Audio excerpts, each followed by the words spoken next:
Hello, my name is Munira Dubery and I will be doing a quick demonstration video to show off the technical things that I can do in UDK. So I will start off with some modifications that I've made to the character through code. A point of view change. I made a button that changes the player's point of view. The code is here.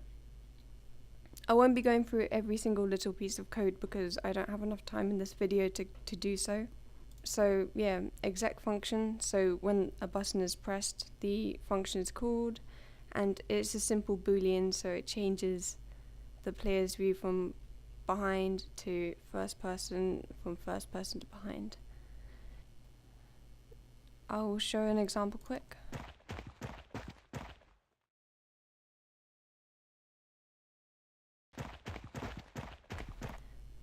Next, I made a heel. The heel is somewhere down here.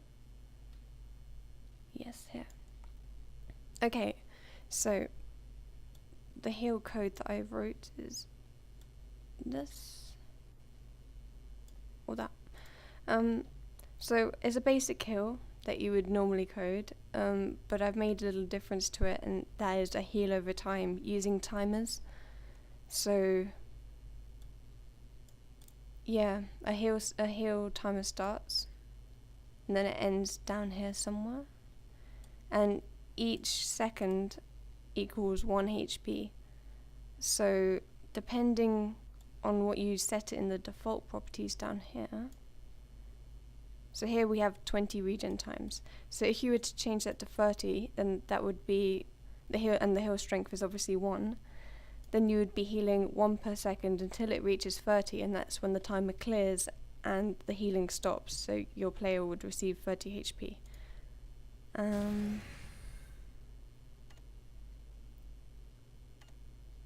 I lost it. There it is. Yeah, also there's a sound cue that plays when the heal is active, and also a client message in case the heal is in cooldown. And this client message will also tell the player how long until the heal is out of cooldown. So that's quite useful. Okay, next is the dash.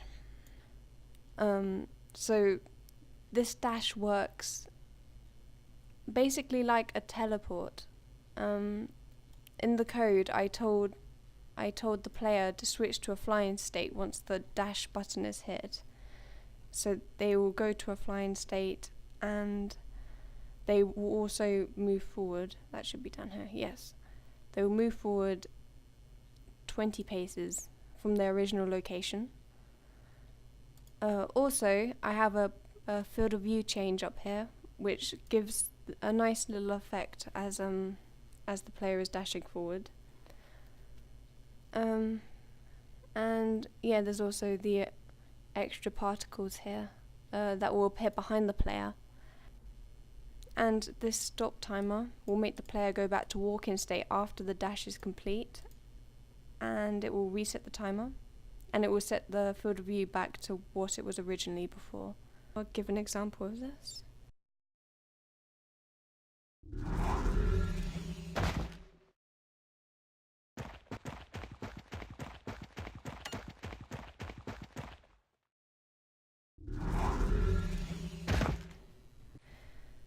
Okay, so next is the sprint.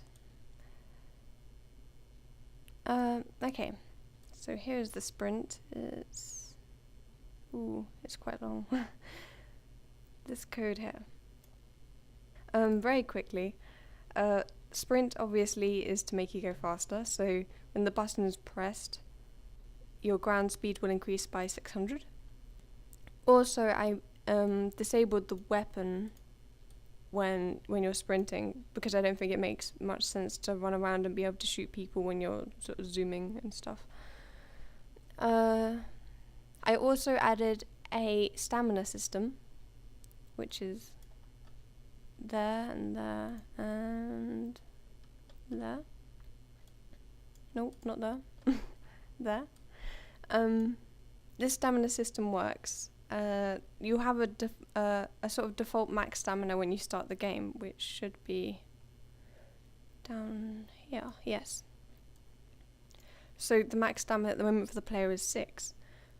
Every second when you are sprinting, your stamina will decrease by 1 stamina per second. If your stamina runs out, then a sound cue is played. And yeah, and obviously the sprint will stop. Stamina regen will go up once per second, and the timer will clear once the regen reaches the max. Also up here, the player won't be allowed to sprint unless their stamina is more than 2. And I will show an example of that. So, sprinting.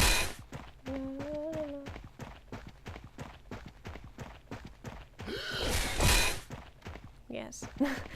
Strange gasp of breath when he runs out of stamina. But that works. Okay, next is the leveling system very quickly. Okay, so I overwrote the score kill function, which in UDK, score kill is, it sort of counts the amount of players that a person has killed and gives them points depending on how many players that they've killed. So I've overwrote that, and instead of points, I've made it so that the player will gain experience. And in the pawn settings, so you gain, when you kill someone, you gain an experience, a client message appears, you've gained 100 EXP. If your player gains more experience than the actual level, so let's say that the player was level 3, and you've got normal kills this whole time, so you've killed 3 people, you will level to level 4 from that. So that makes it so that the higher level you are, the harder it is to level.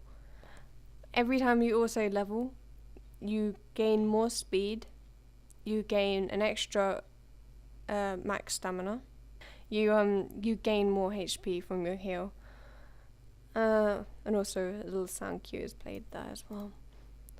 The final thing that I added, which I thought was pretty cool, I had an idea that seemed to work, still does work, is a headshot system. So, this headshot system, I worked out that when you ask UDK for the location of the player, it always gives you the feet of the player. So, knowing the feet of the player and the height of the player, I was able to work out where the head of the player is. So I told UDK, 23 paces up, that's where the head is. I want 5 times more damage to that section of the character. In here is where we distinguish where the difference between the headshot and the normal kills, and an extra message saying that you've gained double the experience, because I made it. You gain double the experience from a headshot kill as well as extra damage to their head. And I think that's all for the code. So now I will jump into UDK and show you my Kismet work. So, very quickly, I'll start off with the lift. I made a lift, very simple. Touch trigger connects to a matinee sequence. Lift goes up when you touch it. Lift goes down when you untouch the trigger. Very simple. Syncing platforms, the same thing, just on a bigger scale. In my extended project, I made this a bit better by adding a material instance, connecting that to the matinee sequence, so the pillars would light up as you jumped on them and as they were syncing. The bridge, okay. Run over here quick. Okay. So here, this is a bridge with a dynamic trigger volume, which I've set to a take damage. So when the player shoots the bridge, a matinee sequence will play, which is just pretty much the bridge falling forward. That's just the checkpoint system. It's there if you want to look at it. It's quite simple. Toggles on one checkpoint when you walk into a touch trigger and toggles off the others. And that's the same for all of them. So announcements. I made a load of announcements next to the glowing stones as sort of like a help section. And the final part of this, which is a little more complicated, is the door and key system. So I made a door and key system where the player needs to gain 3 keys to open the door. I've done this through a compare int node. So the A section starts off with 0 and the B section starts off with 3. Each of the touch triggers, which are connected to sort of keys, equals 1 int. And so each time they're touched, the 1 int is added to this section here until it reaches 3. And once it reaches 3, then the matinee sequence is triggered, or can be triggered, and the door can open. Though if A is lower than B, so if that has not reached 3 yet, then an announcement will play saying you need 3 keys to open this door. The actual key system is quite simple. It just, you walk into the key and it destroys itself. A little sound plays and an announcement saying that you've gained a key also appears, and that's for all of them, the same thing. The keys are also connected to bots. When the player picks up the key, in this case 2 bots will spawn every time the player picks up a key. Very quickly, so the bots will spawn, they will trace the player, they'll fire at the player. There's a little delay there because it's nice to let the bots think for a bit before they continue doing what they're doing. Is the bot alive? If it is, then it stops firing. Another delay. The reason the is alives are there is because an error pops up sometimes between the delay and the trace. If the bot dies on the delay, then it will, for some reason, still try and trace the player once it's dead, and that causes an error in the log, which isn't too good. So the is alive node usually fixes that. After this, once again it traces and it loops back to fire at once they found the player. That just continues, and this little section down here, it's just connected to the path node, so the bots know where they're going every couple of seconds and what they're doing.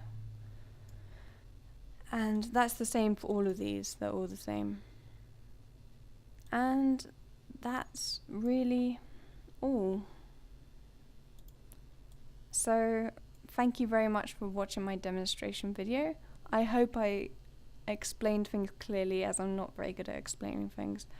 But any questions, feel free to ask me.